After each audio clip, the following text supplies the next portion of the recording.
जी सोना आयात सच गए ने गलियां बाजार मुल्क भर की तरह लियाकतपुर और गिरदनवा में भी 12 रबीउल अव्वल का दिन हज़रत मोहम्मद मुस्तफ़ा सल्लल्लाहु अलैहि वसल्लम की आमद का दिन मजहबी अकीदत और एहतराम से मनाया जा रहा है।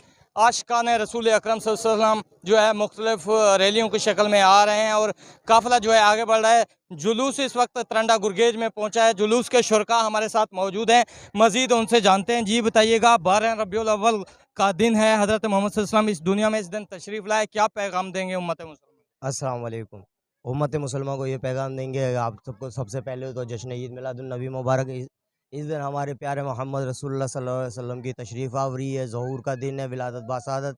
हम लोग को ऐसे बनानी चाहिए जैसे कि अपने घर में कोई पैदा होता है तो आप लोग खुशियाँ मनाते हो, इससे ज़्यादा बढ़ के कि आपके घर का एक बुज़ुर्ग जैसे आया है, कोई के सेहतयाब होके आता है तो उसको जिस तरह इस्तकबाल करते हैं, उस तरह उससे बातचीत करें और इस जश्न को ऐसे मनाएँ कि पूरी कायनात के लोग तो खुश हों।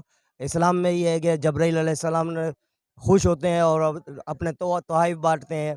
आसमानों पे फरिश्ते तोहफ़े तोहफ़ बाँटते हैं। इसी तरह हम ज़मीन पे लोग रहने वाले हैं। इसी तरह हम लोग को भी चाहिए कि तबर्रुक हम दे रहे हैं लेकिन हाथों में दें। इस तरह ट्रॉलियों पे से ऊपर से ना फेंकें।